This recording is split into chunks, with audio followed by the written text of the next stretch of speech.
Yuk jadi bagian dari dakwah kami. Dukung operasional dakwah dan sosial kami, raih pahala amal jariah yang terus mengalir sampai hari kiamat. Bismillah. Assalamualaikum warahmatullahi wabarakatuh. Alhamdulillah. Sebagai seorang muslim tentunya kita faham dengan sebenar-benarnya kalau dua susunan kata ini alhamdulillah adalah kalimat bersyukur, berterima kasih kepada Allah Subhanahu wa taala yang memang Allah perintahkan kita agar selalu berterima kasih kepadanya, dan siapapun yang berterima kasih kepada Allah Subhanahu wa taala tentu akan ditambahkan nikmat untuknya. Allah kekalkan dalam surah Ibrahim, la in syakartum la azidannakum wa la in kafartum inna adzabi lasyadid. Kalau seandainya kalian bersyukur maka pasti aku akan tambah, dan kalau kalian kufur maka siksaku sangat pedih. Nikmat Allah terlalu banyak melimpah kepada kita, Bapak Ibu sekalian, dimulai dari Allah Subhanahu wa taala memilih kita dari sekian banyak sperma yang tertumpahkan ke rahim ibu kita. Kitalah yang dilahirkan di muka bumi ini, kemudian diberikan tugas untuk menjalankan ketakwaan, ibadah, tunduk dan patuh kepada Allah Subhanahu wa taala, dan sekaligus menjadi khalifah atau pemimpin di muka bumi. Dan ini sebuah karunia yang luar biasa yang harusnya kita jaga keimanan dan juga keislaman kita. Dan Allah Subhanahu wa taala juga kekalkan dalam Al-Qur'an, wala tamutunna illa wa antum muslimun, dan janganlah kalian sampai meninggal dunia kecuali dalam keadaan Islam. Dan saya yakin salah satunya kita duduk bersama-sama di salah satu rumah Allah ini justru untuk menjalankan apa yang telah Allah perintahkan kepada kita, yaitu salat berjamaah tadi, zuhur, dan juga untuk menghadiri majelis ilmu dan mempelajari apa yang telah Allah Subhanahu wa taala dan Rasulullah SAW sampaikan sebagai panduan hidup kita. Dan terlalu banyak nikmat-nikmat Allah Subhanahu wa taala, dari makanan, minuman, apa saja yang merupakan penyebab roda kehidupan kita bisa berjalan. Semua itu nikmat yang harusnya kita syukuri. Selanjutnya kita panjatkan salam hormat kita kepada Rasulullah Muhammad sallallahu alaihi wa ala alihi wa sahbihi wasallam, sebagaimana Allah telah perintahkan kita untuk mengucapkan salam hormat kepada beliau.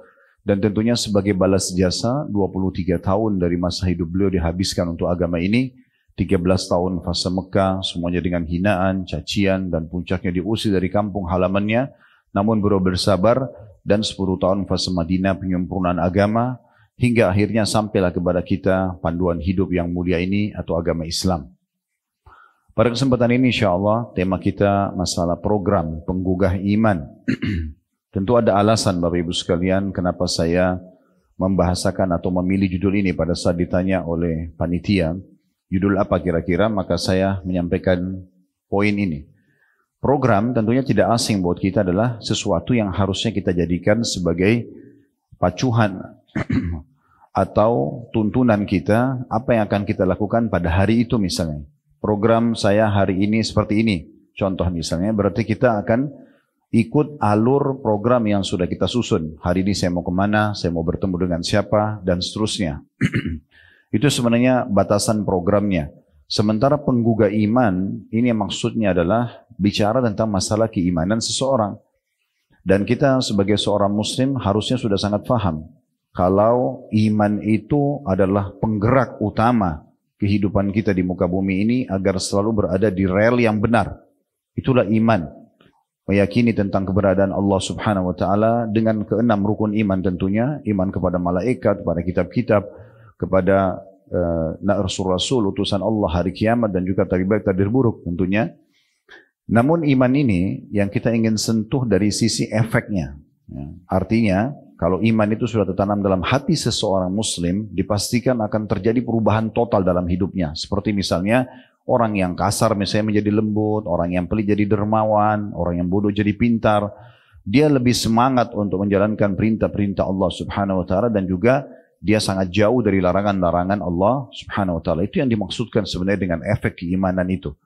Kita sedang akan membahas Bapak Ibu sekalian program penggugah iman. Bagaimana supaya iman itu selalu ada dalam hati, sehingga kita dengan batas umur yang sangat pendek ini yang Allah Subhanahu wa taala berikan, itu bisa kita maksimalkan dalam melaksanakan tujuan kita diciptakan. Allah berfirman dalam surah Az-Zariyat ayat 56, "Wa ma khalaqtul jinna wal insa illa liya'budun." Aku tidak ciptakan jin dan manusia kecuali memang untuk beribadah dan mengabdi kepadaku. Memang kita ada di muka bumi ini, Bapak Ibu sekalian, untuk seperti ini. Sholat misalnya di masjid atau sholat di rumah. Bagi ibu-ibu misalnya, kalau waktu sholat sudah masuk, di 5 waktu sholat yang tidak asing buat kita, kemudian juga menghadiri majelis ilmu, menjenguk orang sakit, dan segala macam hal-hal yang membuat kita berada di atas kepatuhan kepada Allah subhanahu wa ta'ala. Iman itu sendiri, dia bisa bertambah dan berkurang. Bertambahnya iman itu Bapak Ibu sekalian dengan ketaatan-ketaatan. Makin Bapak Ibu sibukkan diri dengan ketaatan kepada Allah subhanahu wa ta'ala, maka makin terasa kental iman itu. Dan makin terasa tebal, makin menguatkan kita untuk istiqomah atau konsisten di atas agama Allah. Dan iman juga bisa berkurang, bisa melemah, bahkan bisa hilang dari seseorang dengan kemaksiatan dan kekufuran. Oleh karena itu, landasan ini dijadikan pegangan oleh para ulama ahli sunnah wal jamaah kalau iman itu bertambah dengan ketaatan, berkurang dengan kemaksiatan. Contoh misalnya, Bapak Ibu pergi haji atau umroh. Itu program untuk melaksanakan perintah Allah subhanahu wa ta'ala. Karena di sana kita sibuk dengan mengejar sholat 5 waktu di Masjid Haram atau Masjid Nabawi, kita ikut ta'lim dengan ustadz yang membimbing misalnya, kita city tour pun mempelajari tentang sejarah Madinah dan Mekah misalnya, dan yang kita lihat adalah ibadah-ibadah. Di Mekah kita bisa tawaf, baca Quran, zikir, dan seterusnya. Maka pastikan di saat itu kita akan merasakan perbedaan iman kita dengan sebelum kita berangkat umroh atau haji. Karena kita sedang berada di satu zona aman yang berisikan semuanya program-program keimanan itu. Nah ini di situ iman bertambah. Dan kalau seseorang justru sibuk dengan kemaksiatan dan kelalaian, setiap hari hanya selalu tontonan yang haram, telinganya mendengar yang haram, lisannya mengucapkan yang haram, tangannya menjamah yang haram, kakinya melangkah ke tempat yang haram, maka makin dia banyak buat maksiat, maka makin tipis iman tersebut. Maka tidak ada sesuatu yang bisa menyentuh bagi dia. Bahkan sampai pada level bencana alam pun, terjadinya longsor, banjir, ya, itu tidak menyentuh bagi dia. Karena imannya sudah tidak ada dalam hati. Kalau orang ada iman dalam hati Bapak Ibu sekalian, mungkin hanya mendengar berita kematian saja tetangganya, itu sudah cukup membuat dia ketakutan. Karena bagi dia, kalau sekarang tetangga mungkin besok saya. Kalau dia sedang jalan dengan seseorang, misalnya di kendaraan, satu kendaraan, kemudian kendaraan kecelakaan, temannya meninggal dunia, dia selamat. Kalau orang punya iman, dia akan menjadikan itu sebagai momentum terbaik untuk justru kembali kepada Allah subhanahu wa ta'ala. Dia tidak akan lagi melalaikan waktu-waktunya, dia akan terus beribadah kepada Allah. Namun orang kalau tidak ada imannya, mau temannya mati di sebelah dia selamat, dia paling mengatakan, oh kemarin tabrakan, bahkan dijadikan sebagai cerita, seakan-akan itu adalah kelebihan dia. Karena dia berhasil selamat. Ini karena tidak ada keimanan. Jadi sangat berbeda. Oleh karena itu kita butuh Bapak Ibu sekalian untuk membuat program-program yang bisa menggugah keimanan. Nah seperti itu yang sebenarnya yang akan kita bahas dari judul kita. Program penggugah iman yang pertama yang kita ingin sentuh, dan ini umum sebenarnya, semua orang bisa mengetahui dan merasakan itu. Tetapi banyak orang yang lalai Bapak Ibu sekalian. Yaitu tentang masalah mengingat kematian. Mengingat kematian. Ini program pertama yang harus betul-betul kita fahami.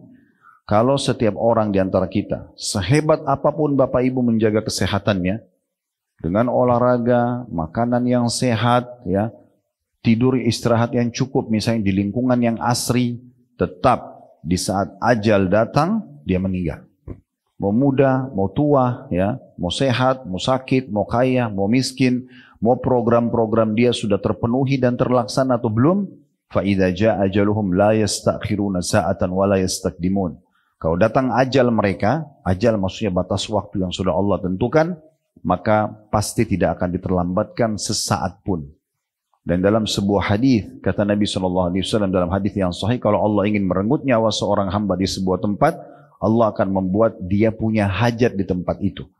Mungkin kalau Bapak Ibu seorang pebisnis misalnya, kalau ajal kita akan meninggal di satu kota, misalnya akan meninggal di Surabaya, Allah akan buat kita punya program-program yang menarik dalam bisnis itu, akhirnya kita ke sana dan direnggut nyawa kita di sana. Seperti itu kurang lebih gambarannya. Dan banyak orang seakan-akan ini tidak akan terjadi dalam hidupnya. Padahal sebenarnya ini pasti terjadi. Coba sekarang kita renungi dan tadabbur ayat-ayat Al-Quran ini. Yang pertama surah Jum'ah ayat 8. Surah Al-Jum'ah ayat 8. Allah subhanahu wa ta'ala kekalkan dalam Al-Quran, Qul innal mauta alladhi tafirruna minhu fa innahu mulaqikum. Thumma turadduna ila alimil ghaibi wasyahadati fayunabbi'ukum bima kuntum ta'malun. Allah berfirman, dan kekal, ini sudah turun 1400 tahun lebih ayat ini, dan akan terus ditilawakan oleh orang beriman sampai menjelang hari kiamat. Allah berfirman, katakanlah hai Muhammad, sesungguhnya kematian yang biasa mungkin Bapak Ibu lihat atau dengar, tetangganya meninggal, kerabatnya meninggal, bahkan mungkin kita pernah datang ke rumah orang yang meninggal, kita pernah melihat beranda yang dipakai pikul jenazah, kita pernah lihat kain kafan. Mungkin ada di antara kita yang pernah mengantar ke kuburan, melihat sholat jenazah dan mengantarnya. Semua ini jangan hanya dijadikan sebagai, oh informasi tetangga saya meninggal ya, oh keluarga saya itu meninggal ya. Tapi Bapak Ibu harus menyentuh hatinya sendiri, mengatakan kalau dia hari ini seperti itu, maka bisa saja saya besok, lusa, atau bahkan 1 menit setelahnya. Ada disampaikan, sebelum kita lanjutkan terjemahan ayat, disampaikan sebuah kisah di Saudi. Kisah nyata, ada seorang yang umurnya 85 tahun, seorang bapak sudah sangat tua, didatangi oleh seseorang anak muda, masih kerabatnya sendiri. Kerabatnya ini masih 17 tahun, dan cucunya lah, atau cicit mungkin ya, itu datang, tapi dari kerabat jauh, kemudian dia ingin menghibur si kakek ini, sambil mengatakan untuk lagi sakit, oh Anda masih kuat, Anda masih sehat, mungkin kita meninggal sama-sama nanti. Dia maksudnya karena dia masih muda, 17 tahun mungkin matinya masih lama, maka mungkin bapak ini juga akan panjang umur. Ya, seperti itulah. Subhanallah, seminggu kemudian meninggal si kakek, di hari yang sama meninggal si anak muda itu. Sementara umurnya masih 17 tahun. Jadi jangan karena kulit kita masih kencang, kita berpikir, oh umur kita masih 20, 30, 40, 50, dan selalu kita lihat orang yang lebih tua, seakan-akan tidak akan berakhir semua ini kebodohan. Kita harus betul-betul menyadari Bapak Ibu sekalian, kalau mati pasti akan datang. Dan itu tidak dikenal waktunya, kapan dia datang, dia sangat misterius, bagaimana bentuknya, tiba-tiba saja. Seperti Bapak Ibu kalau lagi ngantuk, terus tiba-tiba tidur, nah seperti itu orang kalau meninggal. Dalam hitungan detik seketika selesai. Dan apapun yang sudah kita raih dari prestasi dunia hanya akan jadi kenangan. Misal pakaian kita punya pakaian, anggaplah 1 lemari itu full dengan pakaian yang bermerek. Hanya akan dikenang, kerabat kita akan mengatakan, oh itu dulu bajunya dia. Bajunya ibu itu, bajunya bapak itu misalnya. Sepatunya, tasnya, dompetnya, apalah. Rumahnya pun, semuanya itu. Kendaraannya orang hanya mengatakan, oh itu punya dia. Dan itu akan hilang juga, akan sirna. Dalam hitungan beberapa hari saja ahli waris akan datang dibagi. Rumah itu bisa dijual, yang tadinya kita mungkin setengah mati membangunnya, membelinya, memilih pernak-pernik isi rumah itu, udah selesai, dibagi. Mereka pun ahli waris meninggal juga sama. Maksimal kita dikenang itu mungkin 2-3 generasi. Kecuali Bapak Ibu punya amal-amal soleh seperti buku yang ditulis misalnya, ya, sesuatu yang bermanfaat mungkin. Tapi kalau tidak, siapa di antara kita sekarang yang masih mengenal kakek-kakeknya? Atau nenek-neneknya misalnya. Nenek kita punya nenek. Generasi itu sudah kita tidak kenal. Kita nggak tahu bahkan namanya siapa, dia pernah tinggal di mana, gitu kan? Dia pernah menikah sama siapa, anaknya berapa, belum tentu kita kenal. Ini generasi sudah keberapa? Nenek kita, neneknya dia misalnya. Atau ibu nenek kita sudah tidak tahu. Kita pun begitu nanti. Kalau kita meninggal, 1 generasi masih mengenang, setelah itu orang sudah lupakan. Bahkan banyak orang, subhanallah, karena tidak ada kebaikan yang dia bisa tinggalkan semasa dia hidup, pada saat dia meninggal dunia, anaknya pun sudah tidak mengenang dia. Malah sebagian anak-anak yang durhaka bersyukur orang tuanya meninggal karena dia bisa dapat warisan. Setelah itu menghayal kalau dia bisa mendapatkan amal dari anak yang memang dia tidak kader sama sekali untuk menjadi anak soleh yang mendoakan dia. Selama hidup tidak pernah diajarin sholat, tidak pernah dimasukkan ke sekolah Islam, tidak pernah dan segala macam. Akhirnya pada saat meninggal anaknya tidak merasa penting bahwasanya orang tuanya perlu didoakan. Dia tidak faham tentang masalah itu. Ini sayang sekali ya. Kita kembali ke terjemahan ayat tadi. Surah Jumu'ah ayat 8. Tolong Bapak Ibu sekalian, saya berharap setiap majelis taklim seperti ini, itu jangan hanya dijadikan seremoni dan testimoni. Bapak Ibu tadi datang ke sini tujuannya untuk belajar, saya pun meninggalkan keluarga dan kerjaan untuk belajar. Jangan sampai kita datang ke sini hanya sekedar, oh iya ya, tadi rameh ya, oh tadi bagus ya, itu enggak penting. Yang penting Bapak Ibu pulang, bawa enggak sesuatu yang bisa berbekas secara keimanan nih. merubah kita menjadi lebih baik dan lebih dekat kepada Allah SWT. Karena waktu terbatas. Orang bodoh tuh yang menganggap waktunya masih banyak. Waktu kita nggak banyak. Ya. Waktu kita nggak banyak, setiap saat kita bisa meninggal. Kalau ditentukan misalnya sudah pasti kita akan meninggal umur 80 tahun. Sekarang Anda masih 40 tahun. Oke, masih ada 40 tahun. Kita nggak tahu itu. Kita nggak tahu masalahnya kapan dia datang. Seketika. Orang kalau mau merenungi teman-teman sekalian, coba lihat rumah sakit. Berapa banyak jumlah pasien yang ada di rumah sakit dengan juga seluruh staf yang ada di rumah sakit itu, dokternya, susternya, perawatnya, OB-nya, semuanya gitu ya. Berapa banyak jumlah mereka? Cari di bayangan Anda rumah sakit terbesar di Jakarta misalnya. Anggap ada di situ 10.000 orang. Misal, 10.000 orang itu sudah sangat besar. Pasien sama semua stafnya. 10.000 orang ini, mana lebih banyak? Jumlah mereka atau jumlah orang yang lula-lalang di depan rumah sakit? Tentu kita akan sepakat lebih banyak orang yang lula-lalang. Artinya lebih banyak orang yang meninggal dalam kondisi sehat daripada sakit. Banyak orang pikir nanti kalau saya masuk di UGD atau IGD baru kemudian saya meninggal dunia. Enggak. Bisa setiap saat. Ada orang banyak cuplikan di YouTube kalau Anda lihat meninggal tiba-tiba. Baru mau makan meninggal. Lagi jalan meninggal. Lagi kamar mandi kepleset, kebentur meninggal. Banyak sebab-sebab kematian bisa datang kepada kita. Saya bukan sedang menakut-nakuti, tapi ini program pertama penggugah keimanan supaya Bapak Ibu sadar, oh iya nih, saya harus menjadi orang baik nih. Dan untuk menghijrah menjadi orang baik itu jangan setengah-setengah. Ya, sekalian jadi orang soleh atau soleha dan tutupi kekurangan kita di masa lalu justru dengan hal-hal yang baik sekarang. Sudah berhenti dosa-dosa itu, berhenti pelanggaran-pelanggaran agama karena hanya akan menambah kesulitan buat kita ke depan, gitu ya. Makanya ditanyakan, seseorang tanya kepada Hasan Basri rahimahullah. Dia mengatakan, atau Hasan Basri tanya dia, umur kamu berapa? Dia bilang 60 tahun. Lalu kata Hasan Basri, kalau gitu kamu sudah 60 tahun menuju kepada Tuhanmu. Karena kita kan sekarang ini melangkah terus kan. Kita nggak bisa mundur ke belakang. Kita terus hari demi hari baru semua. Nah ini terus menuju ke liang lahat nih.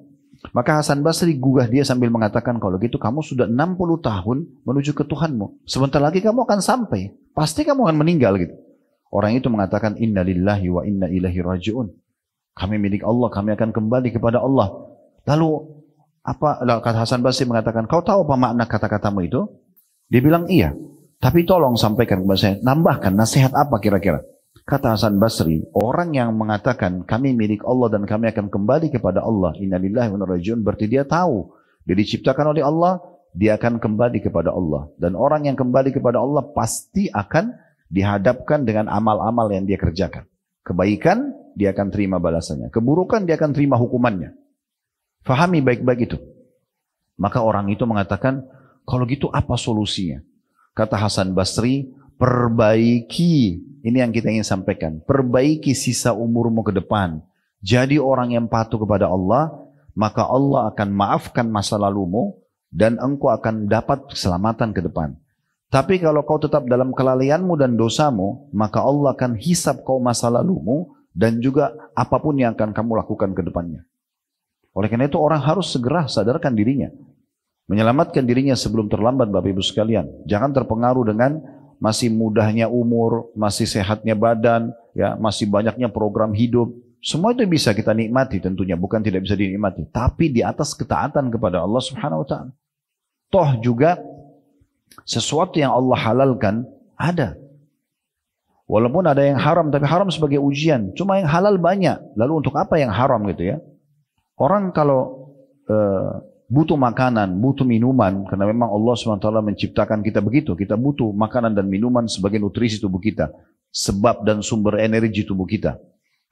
Allah Subhanahu wa ta'ala mengharamkan beberapa jenis saja. Seperti makan babi misalnya. Nggak boleh makan babi. Ini babi, ini namanya dalam bahasa Indonesia babi, dalam bahasa Arab khinzil, dalam bahasa Inggris ini dan seterusnya. Ini fotonya, ini videonya. Jangan dimakan ya, misal.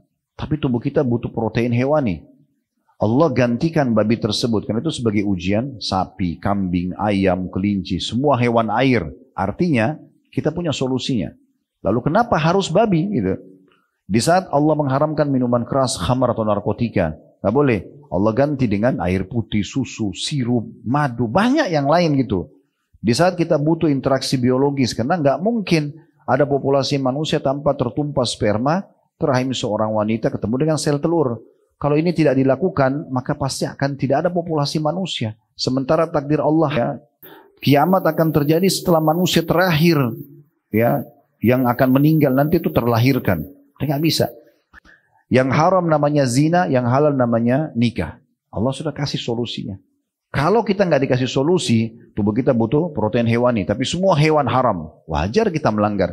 Kalau kita misalnya haus nih dahaga, kita butuh menghilangkan, tapi semua minuman nggak boleh dikonsumsi, wajar orang minum yang haram.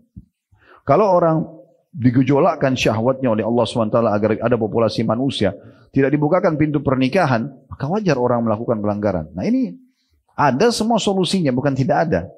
Maka yang kita maksudkan adalah bagaimana kita menuju kepada program-program positif. Jadi orang baik saja, makan yang halal, biologis yang halal, ya, pergaulan yang halal, semuanya yang baik-baik saja. Itu kedepannya kita perbaikin dan tinggalkan semua kelalaian. Mulai hari ini setelah pulang dari kajian kita, Bapak Ibu mulai tulis program. Ini program saya yang saya masih belum kerjakan dalam agama apa aja sih? Oh saya masih belum sholat duha. Nah mulai besok tuh, mulai sholat duha. Oh saya belum sholat qabliyah dan ba'diyah, nah, mulai dikerjakan. Saya belum pernah sholat malam, nah mulai dibuatin program sholat malam. Saya belum bisa baca Quran, mulai belajar Al-Quran, jangan ditunda. Perbaikin semua itu ke depannya. Apa saja yang kita lalai. Dosa-dosa apa yang masih kita buat, masih kita buka. Masih sering nonton-nonton, tidak pernah ada arah untuk berhenti pada hal-hal yang haram. Berhentikan, harus ditutup dan harus Bapak Ibu yang menggerakkan dirinya sendiri. Kami dalam ceramah-ceramah seperti ini, Bapak Ibu sekalian cuma bisa teriak-teriak, jangan Bapak Ibu, jangan gini, nanti gini. Tapi kalau Bapak Ibu tidak mau berubah, maka tidak ada manfaatnya. Ya. Jadi harus kita sendiri yang mengubah diri kita. Allah mengatakan, Innallaha la yughayyiru ma biqaumin hatta yughayyiru ma bi anfusihim. Allah tidak akan pernah mengubah nasib satu kaum sampai mereka mengubah nasibnya sendiri. Tutup semua pintu-pintu dosa itu. Saya sering sampaikan di pengajian, dalam menghadapi pintu-pintu dosa ini, ada dua cara untuk Bapak Ibu lakukan. Satu kurang efektif, yang satu sangat efektif. Ibaratnya kalau dosa itu Bapak Ibu buka pintunya, seperti tembok rumah kita jebol, rusak. Sekarang dengan jebolnya dinding rumah itu, masuk udara dingin, masuk serangga, nyamuk, lalat, segala macam gitu ya. Masuk air hujan.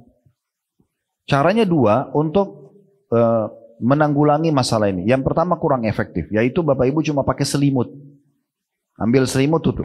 Ya udah, saya sudah tidak rasa dingin kok. Serangga mungkin tidak sengat saya gitu ya. Tapi ini kurang efektif. Kenapa? Karena kalau Bapak Ibu tidur, selimutnya terbuka, kita akan kena udara dingin, kita akan digigit serangga. Tapi cara yang efektif yang kedua, Bapak Ibu ambil batu bata, semen, tutup tembok itu. Selesai. Walaupun tidak pakai selimut, aman. Nah ini saya sering kasih contoh dalam meninggalkan dosa-dosa. Banyak orang, dia cuma pakai selimut. Ya udahlah, yang penting hari ini saya tidak nonton, yang penting hari ini saya tidak dengar yang haram. Dia seperti pakai selimut, tapi dia nggak nutup sumbernya. Tetap aja di YouTube-nya selalu terbuka tontonan itu. Tetap aja di TV-nya selalu dinonton itu. Jadi setiap saat dia bisa kembali untuk mengerjakan. Ini seperti orang pakai selimut. Jadi dia bisa setiap saat kembali. Yang benar tutup sekaligus sudah. Sekaligus menjadi orang baik. Hijrah, tinggalkan. Itu yang benar. Mau orang lain ngomong apa? Kamu alimnya sekarang, kamu berubah ya? Iya, alhamdulillah, nggak masalah. Apa yang dikhawatirkan kalau berubah menjadi orang lebih baik? Nggak perlu harus dikhawatirkan. Malah bagus itu, ya. Menjadi orang yang baik, orang yang hijrah, orang yang salihah, orang yang saleh itu malah bagus. Selamat dia di dunia, selamat di akhirat. Karena kalau kematian datang teman-teman sekalian, pastikan siapapun orang yang paling mencintai Anda, yang selalu menemani Anda, ya, apakah sahabat, apakah pasangan hidup, apakah orang tua, apakah anak-anak, itu maksimal mengantar kita di atas liang kuburan saja. Maksimal. Mereka akan tunggu di situ, anggaplah mereka menangis, 1 jam pulang. Ibu misalnya sayang sekali sama anaknya.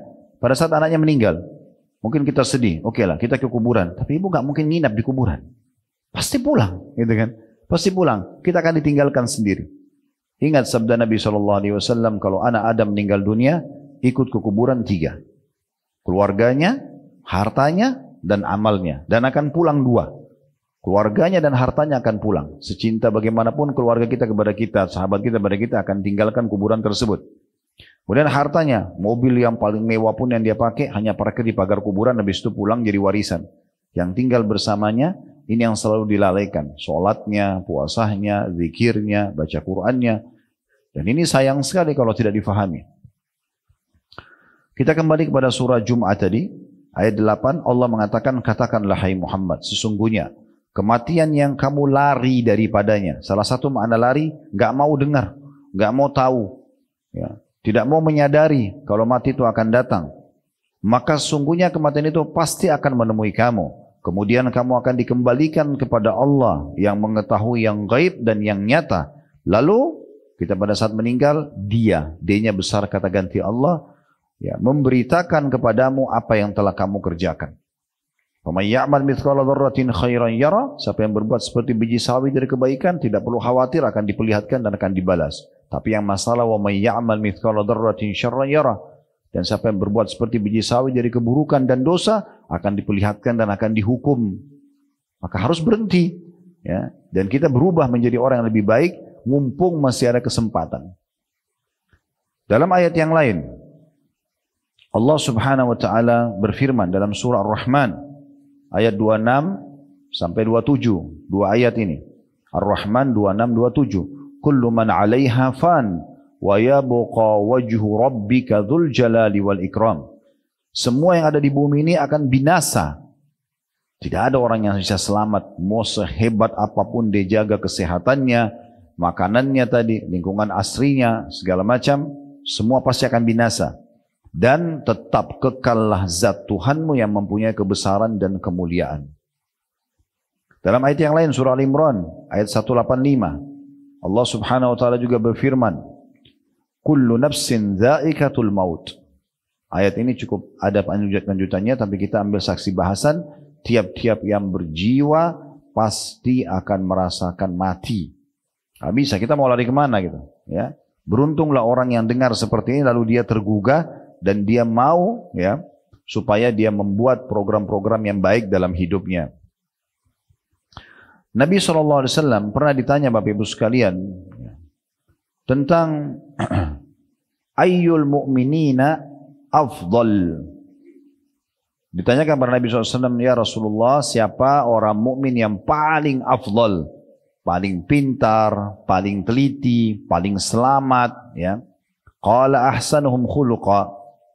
Orang mukmin yang paling baik akhlaknya, pemaaf, dermawan, ya. Kemudian ditanya, qala fa ayyul mu'minina akyas. Lalu siapa ya Rasulullah orang mukmin yang paling cerdas? Maka kata Nabi SAW, aktsaruhum lil mauti dzikra wa ahsanuhum lima ba'dahu isti'dadan ulaika akyas. Orang-orang mukmin yang paling banyak mengingat kematian. Dia selalu jadikan kematian sebagai supir dia yang mengontrol dia kemana-mana. Dia mau makan, dia mau minum, dia mau bergaul, dia mau pergi, selalu mati menjadi supirnya, mengingatkan dia, ya ini boleh, ini nggak boleh. Dia cerdas, paling banyak mengingat kematian dan paling banyak memiliki persiapan untuk menghadapi kematian tersebut. Mereka adalah orang yang paling cerdas. Ini orang yang paling cerdas. Ini kata Nabi alaihi salatu wassalam. Selanjutnya Bapak Ibu sekalian, ya, Nabi SAW juga mengingatkan kepada kita, ya, aksiru, kata Nabi SAW, aksiru dzikra hadimal ladzat. Perbanyaklah mengingat pemutus kelezatan dunia, maksudnya kematian. Fa inna ma dzakara ahadun fi diqin minal 'aishi illa wassa'ahu alaih. Karena tidak ada orang yang ingat kematian di saat dia sedang sempit, lagi hadapin masalah apapun. Bapak Ibu hadapin masalah apapun lalu ingat mati, kecuali akan melapangkan dadanya. Oh, toh juga saya akan mati kok, gitu kan? Maka itu akan membuat dia lapang. Wala fi sa'atin illa dayyaqahu alaih. Dan tidak ada juga orang yang mengingatnya di saat dia sedang lapang, kecuali pasti akan mengontrolnya. Lagi banyak rezeki, lagi sehat badannya, lagi terbuka segala macam pintu-pintu dunia ini. Kalau dia ingat mati maka akan jadi pengontrol buat dia. Ini Nabi SAW mengatakan, perbanyak ingat itu. Tentu salah satunya yang untuk mengingat itu Bapak Ibu sekalian adalah kita selalu membaca ayat-ayat dan hadis-hadis tentang kematian tadi, ya, itu juga termasuk hal yang sangat mendukung kita. Ada satu sikap yang menarik dari seorang saleh dulu, salafus, namanya Rabi' ibn Hutsaim rahimahullah. Ini terkenal sekali di masa beliau hidup, di generasi tabi'in setelah sahabat, dan dia adalah salah satu muridnya Abdullah bin Umar radhiyallahu anhu, seingat saya begitu ya. Dan beliau ini kalau ada orang yang sudah merasa imannya lemah di masa beliau, selalu datang, tolong nasihatin saya, minta nasihat dari dia gitu ya. Intinya teman-teman sekalian, dia punya satu program sendiri yang dia buat pribadi. Dia nggak sarankan orang lain, tapi istrinya tahu ya, karena memang di rumahnya dia buat.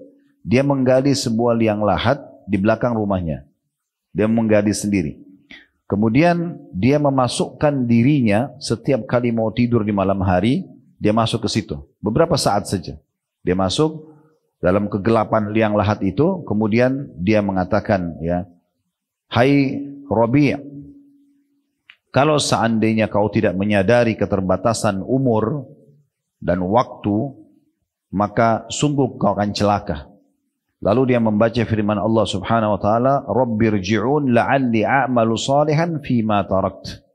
Dalam surah Al-Mu'minun ayat 99 sampai ayat 100, itu dia baca yang artinya orang-orang nanti pada saat meninggal, dia akan mengatakan, ya Tuhanku, kembalikanlah aku ke dunia agar aku bisa beramal saleh yang telah aku tinggalkan.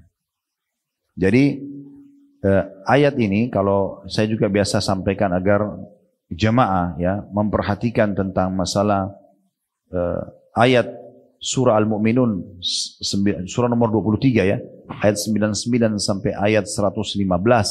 Ini luar biasa. Bagaimana Allah Subhanahu wa taala menggambarkan penyesalan yang akan terjadi nanti pada hari kiamat bagi orang-orang yang banyak melakukan kelalaian-kelalaian. Banyak melakukan kelalaian-kelalaian sehingga akhirnya dia pun menyesal. Kalau Bapak Ibu nanti ada waktu insya Allah di rumah bisa melihat surah Al-Mu'minun, surah nomor 23 ayat 99 sampai ayat 115. Tapi 99 sampai ayat 100-nya itu bunyinya qala rabbirji'un. Nanti ada orang-orang kafir, orang-orang yang banyak buat maksiat pada saat meninggal, dia mengatakan, wahai Tuhanku, tolong kembalikan aku. Waktu dia sudah lihat malaikat maut datang, lalu dia mengatakan la'alli a'malu salihan fima tarakt. Semoga saja kalau aku masih dikasih kesempatan, aku mau kembali mengerjakan amal-amal saleh, hadir di majelis ilmu, jaga sholat, bakti sama orang tua, ingin membuat semua itu. Tapi sudah tidak ada manfaatnya. Orang Bapak Ibu sekalian kalau sudah melihat malaikat maut, tidak ada dan masih dikasih kesempatan misalnya, anggap seseorang di antara kita pas mau meninggal lalu dia masih dikasih kesempatan untuk misalnya kembali ke dunia.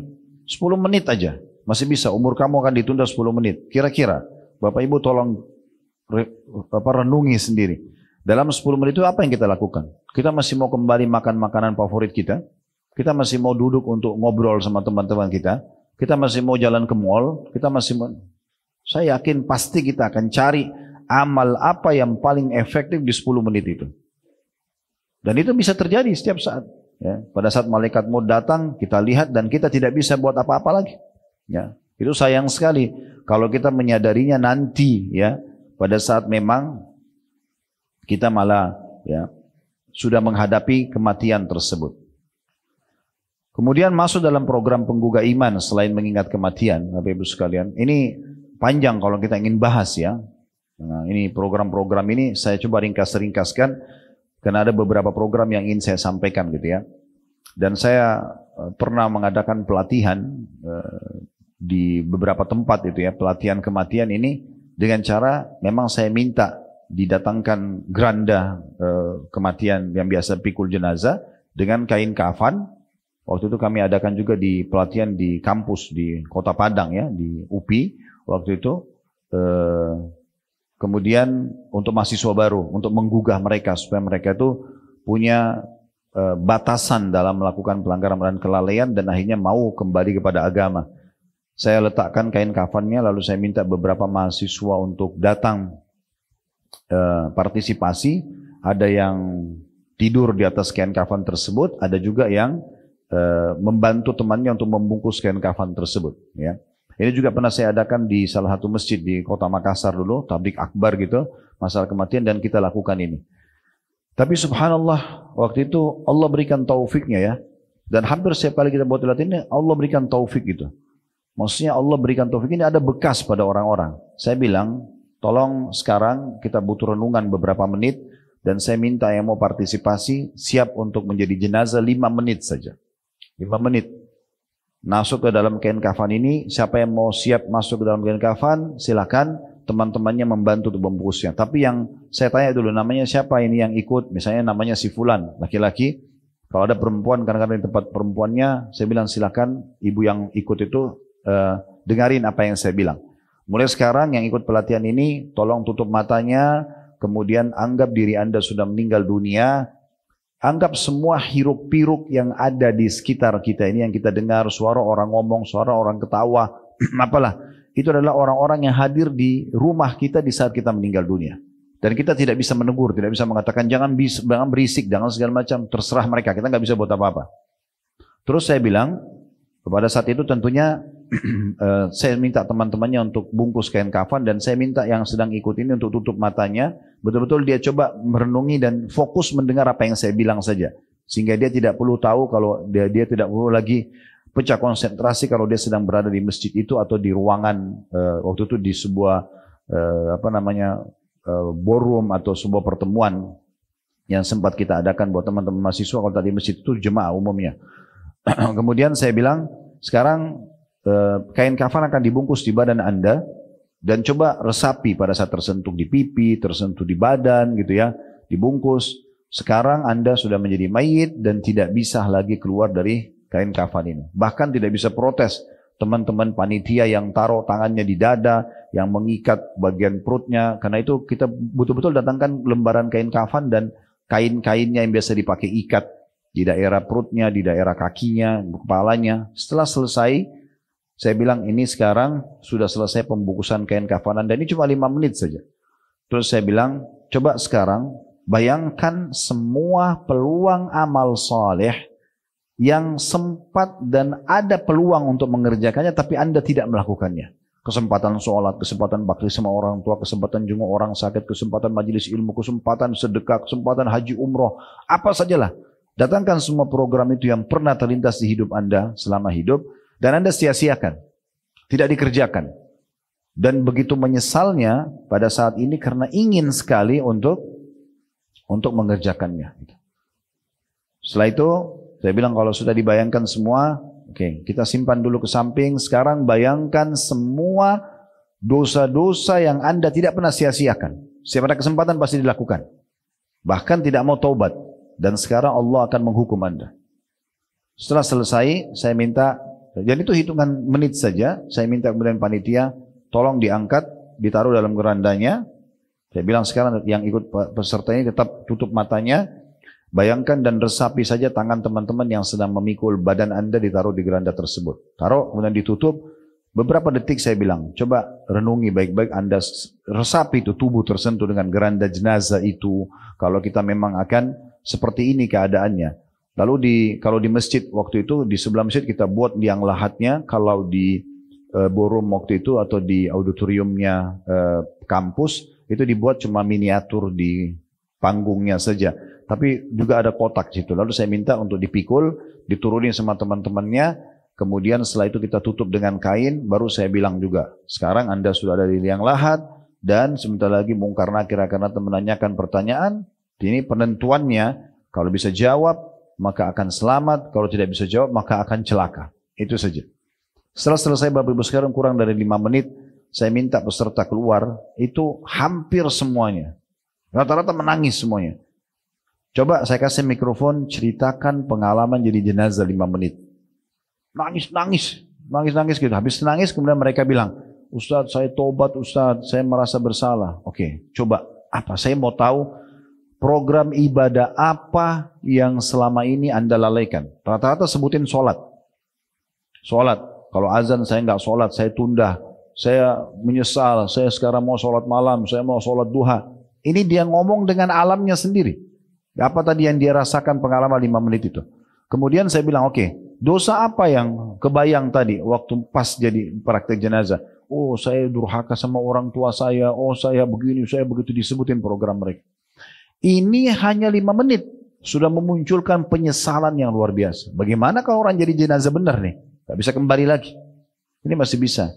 Nah ini Bapak Ibu sekalian, saya bukan sedang menakut-nakut, tapi ini betul-betul real, nyata. Dan itu bisa terjadi setiap saat.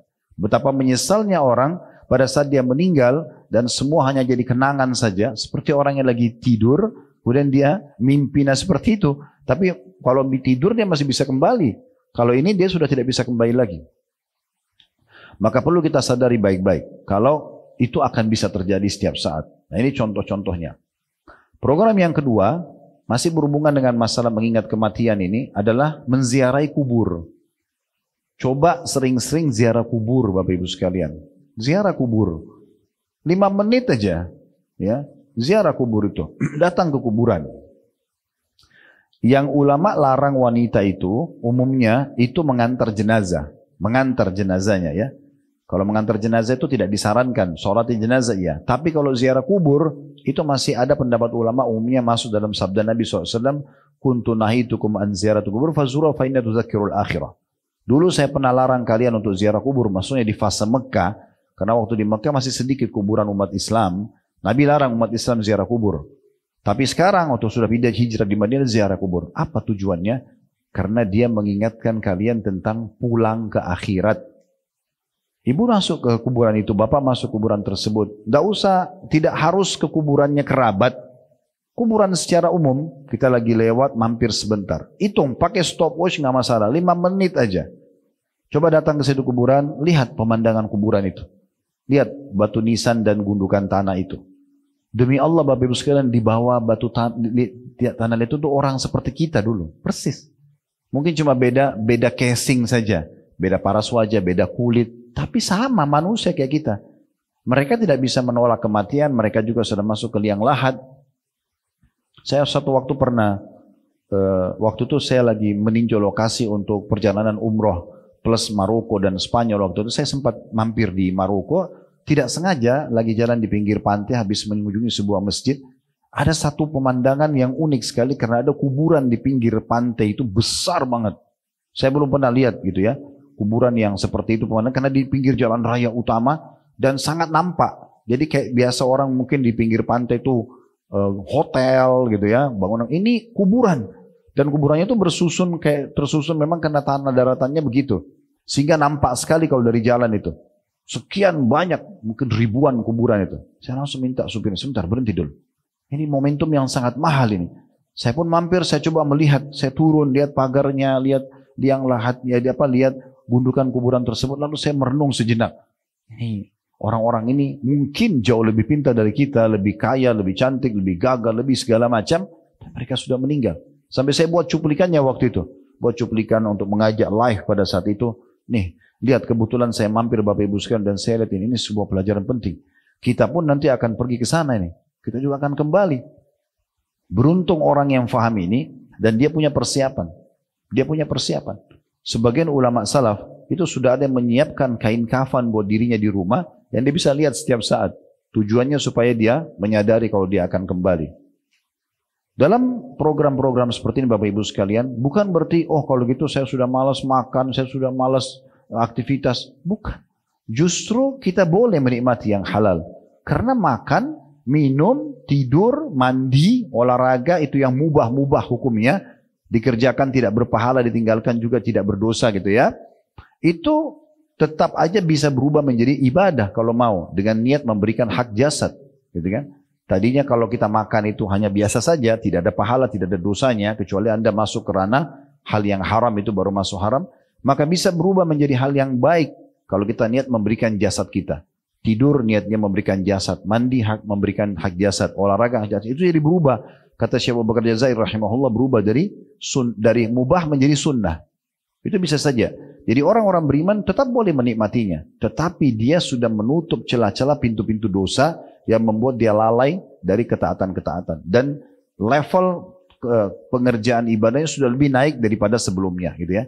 Yang tadinya misalnya dia cuma sholat wajib, sekarang sudah mulai tambah sholat sunnah. Tadinya dia cuma puasa Ramadan, sekarang dia puasa-puasa sunnah. Tadinya dia cuma fokus ke zakatnya, sekarang dikerjakan sedekah-sedekah secara umum. Tadinya jauh lalai dari Al-Quran, sekarang sudah mulai baca. Tadinya ya kapan ada waktu berhadir majelis ilmu, sekarang tidak mengejar ilmu itu.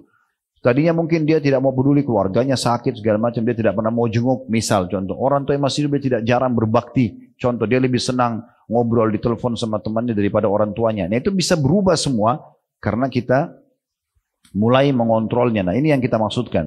Jadi bukan berarti kita sudah lesu, justru kita lebih semangat melalui kehidupan, tapi pada hal-hal yang dibolehkan secara agama. Nah itu yang dimaksudkan. Baik, kemudian Nabi SAW juga pernah dalam riwayat yang sahih mendatangi kuburan, dan itu sering beliau lakukan ya. Nabi SAW sering melakukan, mendatangi kuburan Baqi, datangi kuburan syuhada Uhud, itu sering kali beliau lakukan. Bahkan beliau sebelum meninggal, besoknya sakit ya, itu beliau malamnya ziarah Baqi. Dan beliau sering mencontohkan itu agar para sahabat melihatnya. Satu waktu pun ada jenazah baru dikubur, Nabi SAW datang dekat itu kemudian melihat. Coba melihat dan meresapi sejenak. Melihat jenazah diturunkan di liang lahatnya, ditutup misalnya. Terus Nabi SAW menangis, meneteskan air mata dan beliau bertopang di atas lututnya. Sallallahu alaihi wasallam dan menangis. Saking banyaknya air matanya sampai tanah di depan Nabi itu basah. Kemudian beliau mengatakan, wahai saudara-saudaraku, untuk keadaan seperti inilah kita harus punya persiapan. Beliau ingatkan para sahabat, untuk keadaan seperti inilah kita harusnya punya persiapan. Beruntunglah orang yang faham apa yang kami sampaikan ini Bapak Ibu sekalian, kemudian dia mulai buat program hidupnya. Sehingga kita seperti orang yang siap setiap saat, kalau mati datang kita sudah siap. Bahkan Bilal waktu ditanya radhiyallahu anhu, bagaimana menurut Anda tentang kematian? Beliau bilang marhaban bil maut, selamat datang kematian. Karena dia sudah tahu setiap saat, setiap detiknya dia selalu introspeksi diri pada hal-hal yang dibolehkan secara agama, sehingga dia tidak perlu khawatir. Orang yang takut mati justru orang yang belum punya persiapan. Yang sayang sekali ya, karena waktu tidak akan pernah terulang ya. Program yang ketiga selain ziarah kubur adalah menjenguk orang sakit. Menjenguk orang sakit ini diantara program penggugah iman. Bapak Ibu datang ke rumah sakit, baik itu mengunjungi kerabat-kerabat atau memang tidak, gitu kan? Jadi kita bisa datang ke rumah sakit. Kalau ada kerabat rumah sakit, alhamdulillah itu sangat bagus. Kita datang menjenguk mereka, selain memang mengejar keutamaannya ya, juga memang itu besar sekali manfaatnya. Kita tahu kalau hari ini kita sehat, besok kita bisa sakit seketika. Bukankah kadang-kadang kita lagi sehat, tiba-tiba flu, tiba-tiba demam, ya, tiba-tiba meriang, setiap saat bisa datang kepada kita ya. Ada orang yang stroke itu, pasti dia tidak sadari awalnya, tapi tiba-tiba datang stroke tersebut. Dan sekian banyak contoh-contoh masalah ini. Nah itu termasuk hal yang bisa menggugah kita. Oh ternyata setiap saat hukuman Allah ataupun ujian Allah datang kepada kita. Mumpung masih sehat, gunakan kesempatan itu. Mata masih terang, Bapak Ibu sekalian gunakan baca Al-Quran, gunakan untuk tafakur melihat ciptaan Allah Subhanahu Wa Taala untuk menambah iman, gitu ya. Telinga masih bagus, masih belum tuli, dia bisa jelas dengarin tilawah-tilawah Al-Quran, dengarin ceramah-ceramah, lisannya, ya mulutnya masih sehat, ucapin zikrullah, nasihat-nasihat yang baik, jauhi semua perkataan-perkataan kotor, hatinya masih lunak, masih bisa disentuh secara keimanan, masukkan semua amalia-amalia, ya amal-amalia hati seperti tawakal, keyakinan, syukur, ya. Semua itu tangan kita masih berfungsi semua jari-jari, gunakan untuk berzikir kepada Allah Subhanahu Wa Taala, gunakan sedekah, membantu orang. Kaki kita masih normal, melangkah ke tempat-tempat yang diridhoi oleh Allah Subhanahu Wa Taala, silaturahim keluarga dan seterusnya. Nah semua itu penting sekali. Ya, baik menjenguk orang sakit ini, kita pun kalau menjenguk orang sakit kita dapat keutamaan. Ya, karena Nabi SAW ya mengingatkan kepada kita ya, agar kita ziarahi orang sakit, ya menjenguk orang sakit maksudnya. Disebutkan dalam sebuah riwayat dari Bara' ibn Azib radhiyallahu anhu, amarana Nabi sallallahu alaihi wasallam bi sab'in wa nahana an sab'. Nabi SAW memerintahkan kami 7 perkara dan melarang kami 7 perkara. Memerintahkan kami 7 hal dan melarang kami 7 hal. Amarana bi tiba'il janaiz. Kami diperintahkan untuk mengantar jenazah.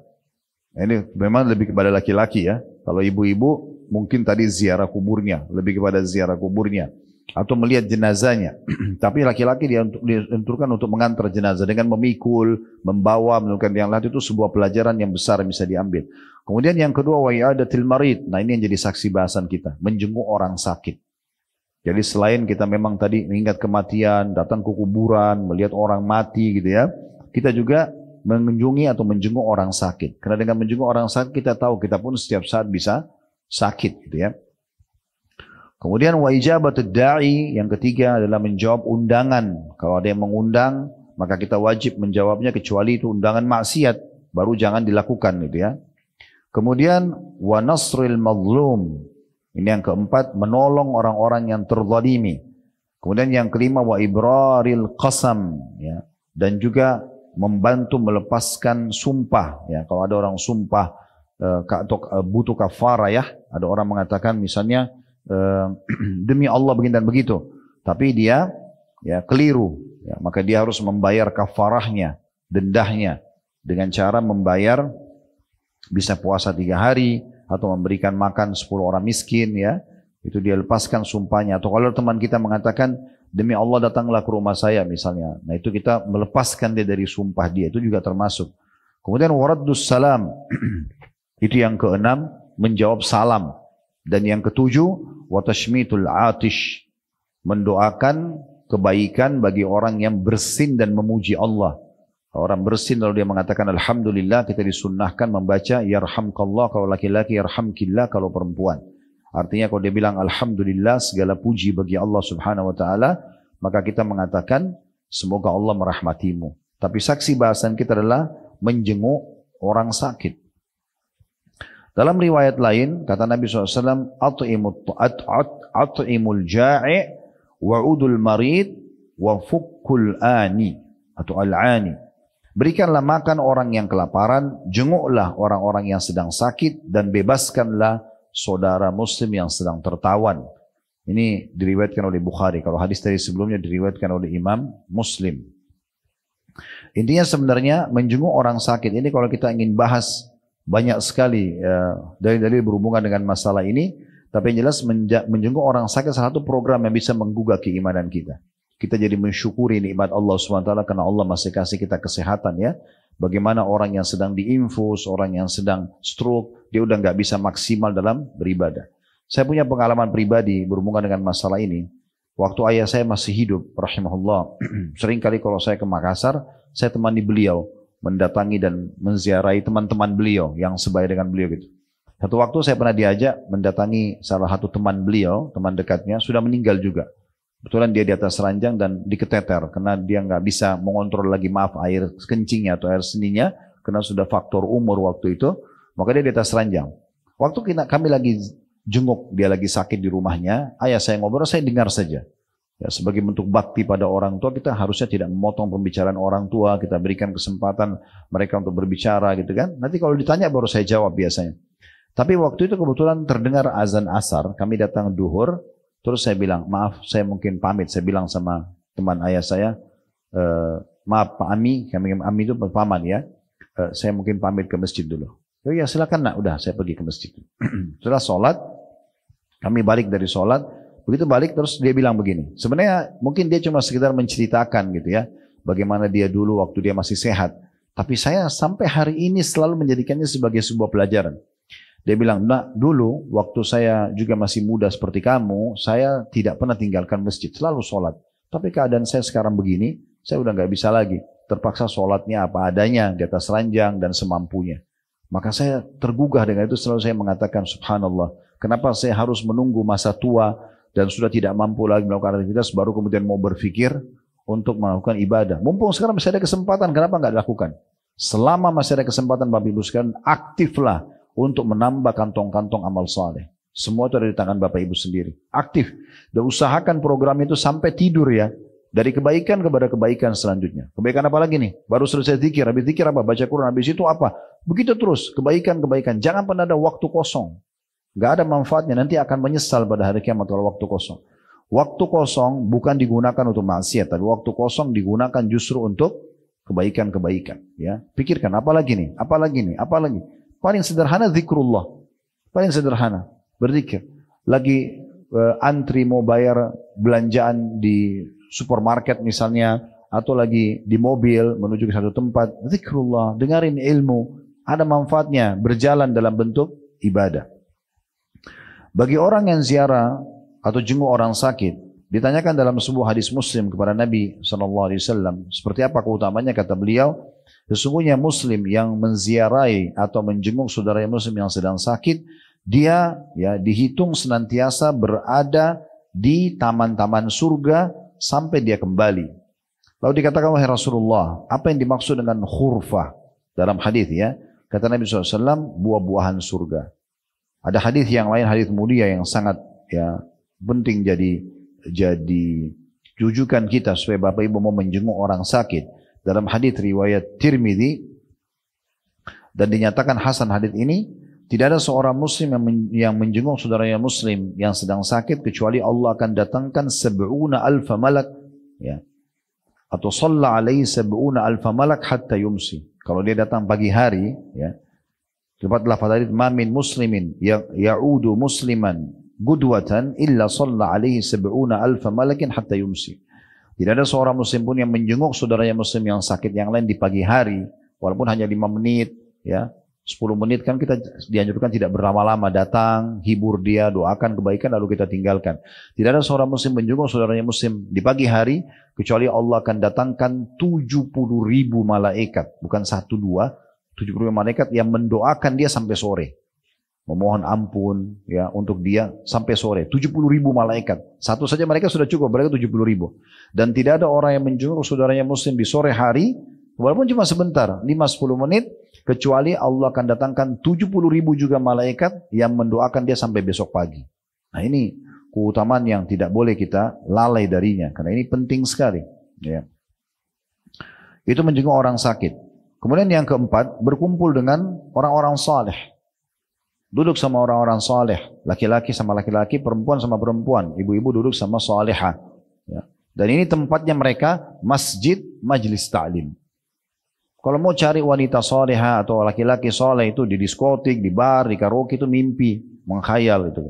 Ya. Tempat mereka bukan di situ. Dan memang kita harus kumpul sama mereka. Kalau perlu kita kumpul sama orang-orang yang jauh lebih baik daripada kita. Misalnya kita punya teman hafidh Quran kalau laki-laki, hafidha Quran kalau perempuan. Jangan cuma dijadikan sebagai guru ngaji. Memang teman kita, sahabat kita. Selalu tiap hari kita bisa interaksi sama mereka, gitu ya. Wanita-wanita salihah yang selalu menutup auratnya sempurna, sibuk dengan majelis ilmu, sibuk dengan berbakti pada suaminya. Orang-orang seperti ini yang harus kita berkumpul. Laki-laki yang saleh, azan sudah di masjid, selalu pikir bagaimana sumber pendapatan yang halal. Ini penting. Kata Nabi SAW, Al-marru ala dini khalili. Seseorang sesuai dengan agama temannya, lingkungannya. Falyandur ahadukum ila man yukhalil. Maka kalian harus melihat baik-baik siapa tempat atau teman kalian bergaul. Jangan bilang Bapak Ibu sekalian saya tidak terpengaruh, omong kosong gitu ya. Duduk seperti ini kita nggak bisa bohongi diri kita. Baik saya atau Bapak Ibu sekalian, tidak mungkin iman kita sama sebelum kita hadir sama sekarang sudah hadir. Itu nggak mungkin. Duduk dengan orang-orang saleh dan salehah, mendengarkan nasihat mereka, duduk sama mereka, pasti ada efeknya secara kejiwaan. Sebagaimana kita kalau duduk sama orang fasik, orang jauh dari agama, kerjanya tiap hari cuma bicara maksiat, gosipin orang, ghibah, fitnah. Pasti kita berpengaruh. Terpengaruh juga. Nggak mungkin tidak. Karena kita ini sangat sensitif manusia. Ya. Teman-teman itu sangat besar manfaatnya di dunia untuk mempertahankan iman kita. Dan juga di akhirat dia bisa menyelamatkan kita. Ya. Di akhirat itu orang-orang soleh sangat besar manfaatnya di timbangan amal kita nanti. Kalau amal soleh kita kurang, mereka akan bisa membantu dengan syafaatnya. Karena mereka bisa menolong. Siapapun di hari kiamat Bapak Ibu sekalian yang lolos di timbangan amal nanti, lolos di timbangan amal. Misalnya dia punya 10.000, ini contoh saja angkanya, 10.000 amal saleh, dia punya 5.000 dosa misalnya. Contoh, ada selisih 5.000 membuat dia bisa masuk dalam surga. Selisih 5.000 ini, dia bisa berikan syafaat ke orang lain. Bukan dibagi-bagi, enggak. Tapi nilainya, misalnya ibunya butuh 1.000. Dia bilang, saya kasih ibu saya. Bantu, tapi tidak dikasih angka, tidak dikasih fisiknya, cuma nilainya. Dia bisa misalnya membantu orang kena 5.000 lebih pahalanya, berarti 5 orang yang butuh 1.000 masing-masing pahala misalnya. Ada orang yang cuma bisa selamatkan dirinya, ada orang yang bisa memberikan syafaat satu orang. Kata Nabi SAW dalam hadis yang sahih, ada orang dari umatku bisa memberikan syafaat seperti satu suku Mudhar. Suku Mudhar ini suku Arab yang paling banyak sekali anggota sukunya. Karena banyaknya amal solehnya, sedikitnya dosanya. Nah ini biasanya orang-orang soleh. Dan orang soleh mereka setiap hari sibuk dengan program-program kebaikan. Dan mereka jauh dari dosa sehingga amal solehnya lebih banyak. Ini bisa menolong kita. Bisa menolong kita. Juga disebutkan penjelasan tentang salah satu firman Allah SWT.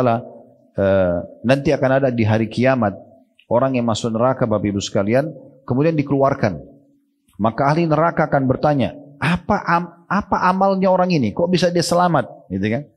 Maka dikatakan oleh para malaikat, mereka orang-orang ini punya teman-teman yang baik dulu di dunia. Yang akhirnya membantu mereka. Karena kata Nabi SAW, nanti orang-orang soleh pada saat masuk ke surga, mereka Allah mudahkan untuk mengingat semua temannya. Ya mungkin kita salah satunya, mungkin kita sedikit amalnya, tapi dia ingat kita. Lalu Allah mudahkan dia untuk mengatakan, ya Allah dulu ada temanku si fulan. Pernah saya berteman sekali, 2 kali bertemu gitu ya. Izinkan saya membantunya. Kata Nabi SAW, Allah berkata padanya, pergilah ke neraka, keluarkan. Disuruh keluarkan, maka dikeluarkan dari neraka. Dan orang-orang yang pergi menjemput orang-orang di neraka tidak akan kena api neraka. Mereka tidak akan kena, mereka akan diselamatkan. Nah itu contohnya. Di dunia kita bisa menjadikan mereka sebagai teman-teman dekat kita yang mengajak kita supaya dalam kebaikan ya. Karena kalau kita misal Bapak Ibu sekalian, ini sering saya kasih contoh dalam pengajian. Misal contoh, maaf, ini saya cuma kasih contoh. Kalau kita benar-benar bodoh, nggak ngerti sama sekali bacaan Quran. Huruf hijaiyahnya masih salah-salah, belum bisa bedain mana sin, mana shin, mana sod, mana dha, mana zal, mana zai. Nggak bisa dibedain. Nggak bisa bedain mana alif, mana ain. Nggak bisa bedain mana ta sama ta. Misal contoh, dia masih belum bisa. Anggap itu. Apalagi kalau mau dikatakan bacaannya benar, atau dia bisa tadabbur ayat-ayatnya, atau dia bisa hafal. Tapi dia coba berteman sama 10 orang penghafal Quran. Pasti hari pertama, hari kedua dia mungkin masih kikuk dan segala macam. Tapi seminggu dia sudah mulai terdorong untuk mulai baca Quran. Karena dia sering dengar, pasti mereka sering tilawah Al-Quran. Yang ini nyambung ayat, yang ini baca tafsirnya, yang ini. Sebulan dia akan bisa mengaji, sebulan bisa hafal Quran sama mereka. Tapi kalau sebaliknya, kalau kita berteman sama orang-orang fasik, orang-orang yang jauh dari agama, misalnya mereka merokok, kita nggak merokok. Misal contoh. Atau mereka minum khamr, kita tidak minum khamr. Maka ini jadi masalah ini. Hari pertama, hari kedua kita bilang saya tidak terpengaruh. Tapi minimal sudah melihat mereka menghisap rokok itu. Mereka meneguk khamr itu misal. Seminggu kemudian mereka akan bilang coba aja nggak apa-apa. Sebulan kita mulai coba, setahun kita akan sama dengan mereka. Ya. Kalau pernah dengar kisah ini Alhamdulillah. Kalau belum pernah dengar ini perlu saya sampaikan. Kisah tentang Uqbah bin Abi Mu'aid. Ya. Ini orang yang paling celaka di masa hidupnya Bapak Ibu sekalian. Dia dulu pernah bersahabat dengan Nabi Muhammad SAW di Mekah. Dan Nabi Muhammad SAW karena tahu ini sahabatnya, Nabi Muhammad ingin dia masuk Islam. Maka waktu Uqbah mengundang Nabi Muhammad SAW datang ke rumahnya untuk makan, Nabi Muhammad diundang makan. Nabi Muhammad bilang begini, hai Uqbah, saya tidak ingin makan makananmu sampai kau masuk Islam. Kalau kau masuk Islam saya mau makan. Maka Uqbah merasa karena dia nggak enak, dia bilang baiklah kalau gitu. Syahadat dia masuk Islam. Kebetulan Uqbah ini salah satu tokoh Mekah. Terkenal sekali dia. Kalau dia masuk Islam, banyak orang di bawahannya dia, pegawainya dia, orang sukunya akan masuk Islam juga. Setelah syahadat Nabi SAW gembira. Nabi makan, bersahabat sampai tersebar berita tersebut. Ada sahabat dia, orang kafir, gitu kan, yang tidak terima itu. Dari tokoh Mekah juga. Datang lalu mengatakan, hai Uqbah, saya dengar kamu sudah menganut agamanya Muhammad. Dan kamu meninggalkan agama nenek moyangmu. Dia bilang Muhammad bertamu di rumahku dan dia tidak mau makan kecuali aku menganut agamanya. Kata dia, kebetulan ini para bisnisnya. Kalau kau tidak meninggalkan agama Muhammad, maka semua bisnis kita putus. Tidak ada lagi transaksi bisnis, persahabatan kita sudah hilang, selesai. Orang ini karena ketakutan dunianya dia bilang, udah kalau gitu, saya nggak jadi masuk dalam agamanya Muhammad. Oke, temuin Muhammad sekarang. Dia lagi ada di tempat tawaf. Ucapkan sama dia kalau kemarin kamu terpaksa masuk dan kau nyatakan keluar dari agamanya, plus kau harus ludahi mukanya. Maka Uqbah lakukan itu. Dia datang, dia mengatakan, hai Muhammad, depan orang, semua depan tempat tahu, dulu kemarin tuh saya terpaksa ucapin masuk dalam agama kamu. Gitu kan? Kemudian dia meludahi wajah Nabi SAW. Lalu Allah turunkan surah Al-Furqan. ya, yang menjelaskan masalah itu. Wa yawma ya'addu adh-dhalimu 'ala yadayhi. Nanti pada hari kiamat orang zalim itu akan menggigit jarinya. Yaqulu ya laitani ittakhadtu ma'ar rasuli sabila. Coba dulu semasa saya hidup itu saya teruskan untuk mengikuti ajaran Rasul. Ya wailata laitani lam attakhid fulanan khalila laqad adallani 'ani dzikri ba'da idh ja'ani. Coba seandainya dulu saya tidak ikutin ya teman saya justru yang kafir itu, ya, yang telah menyesatkan saya dari kebenaran setelah dia atau setelah datang kepada saya, gitu ya. Jadi hati-hati. Banyak orang tadinya jauh dari agama tapi dekat dengan komunitas soleh, akhirnya jadi ikut soleh juga atau soleha. Banyak orang yang tadinya baik justru menjadi buruk, meninggalkan jilbabnya, meninggalkan amal-amal solehnya, justru kena komunitas yang buruk. Ya. Kemudian yang kelima, pentingnya untuk menghadiri majelis ilmu. Ya, ini juga menggugah keimanan. Tentu majelis ilmu punya banyak sekali ya keutamaan-keutamaan. Kalau kita ingin sebutkan maka tidak akan cukup waktunya ya. Tapi dengan hadir di majelis ilmu seperti ini Bapak Ibu sekalian, dipastikan iman kita akan bertambah. Ini program yang bukan pilihan tapi kewajiban. Makanya kata Nabi SAW, talabul ilmi faridatun ala kulli muslim. Menuntut ilmu adalah kewajiban bagi semua muslim. Kewajiban bagi semua muslim.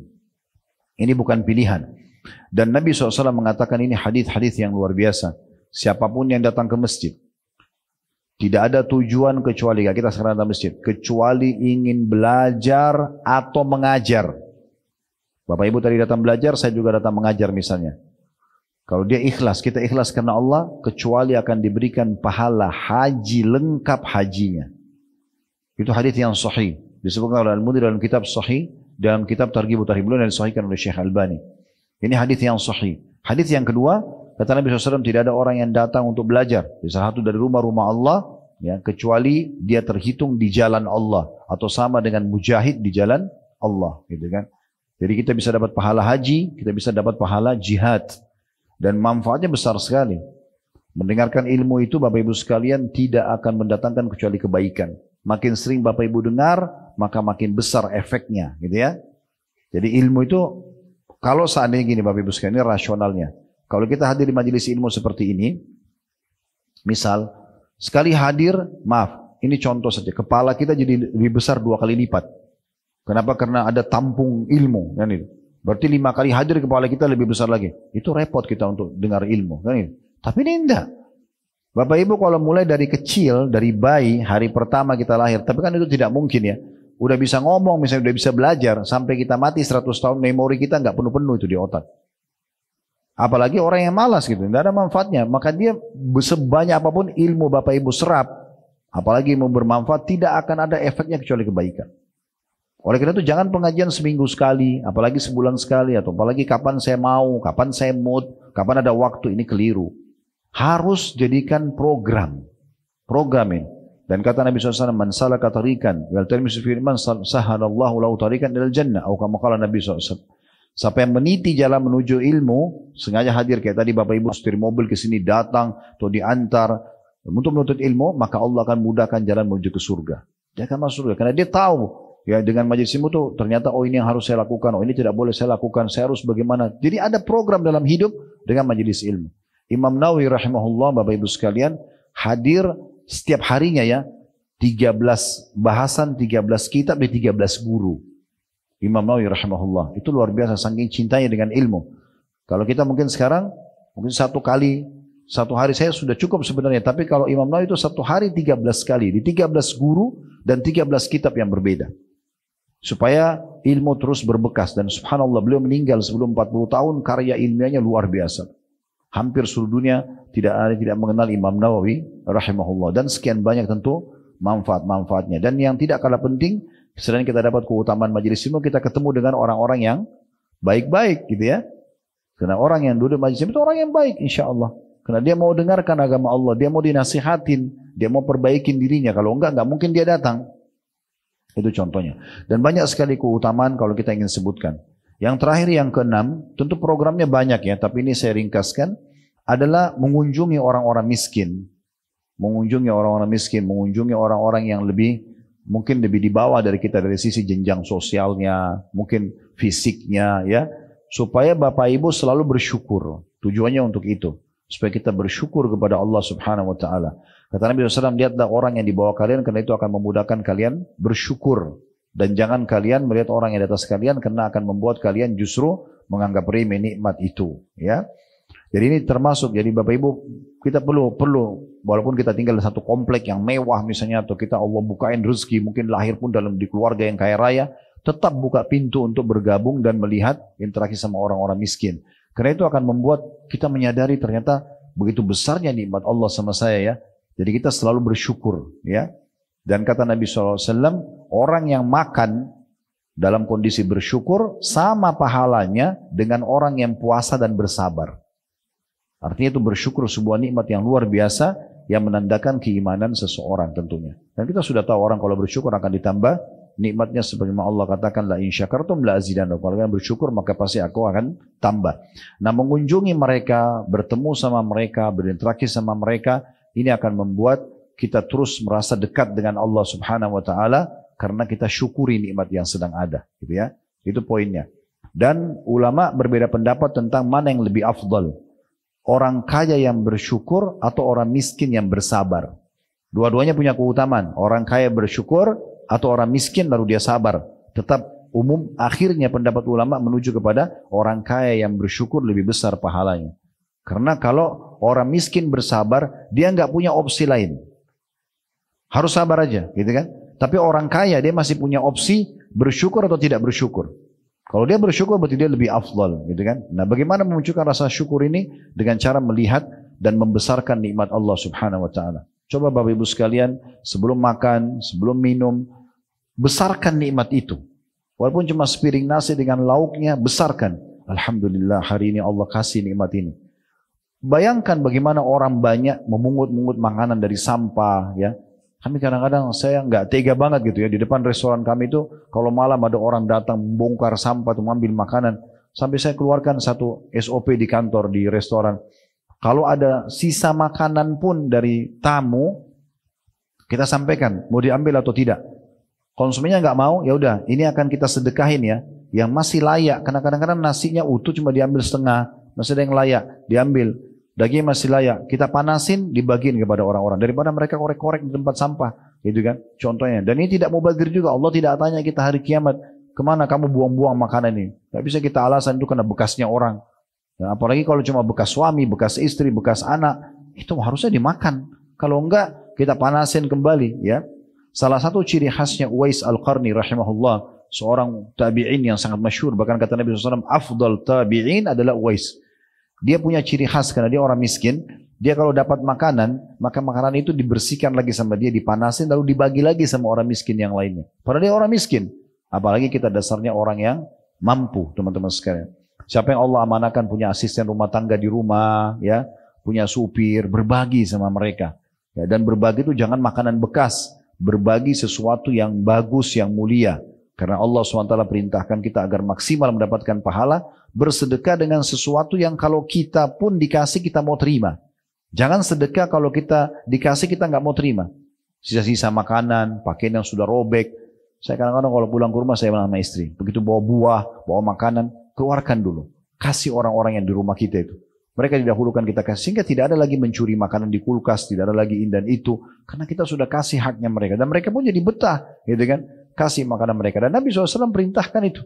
Berilah makan kepada orang yang, ya, berilah makan dan pakaian kepada orang yang sedang Allah sudah tundukkan kepada kalian untuk memenuhi kebutuhan kalian, ya. Kurang lebih begitu dari gabungan beberapa hadis. Ini bukan hadis lafaz hadisnya, tapi gabungan beberapa hadis maknanya seperti itu. Dan juga Nabi SAW mengingatkan dalam hadisnya yang sahih, kalau seseorang dari kalian sedang dibawakan makanan oleh pelayannya, maka kalau bukan dia ajak makan bersama, maka dia sisipkan untuk dia dari makanan tersebut. Bukan sisanya.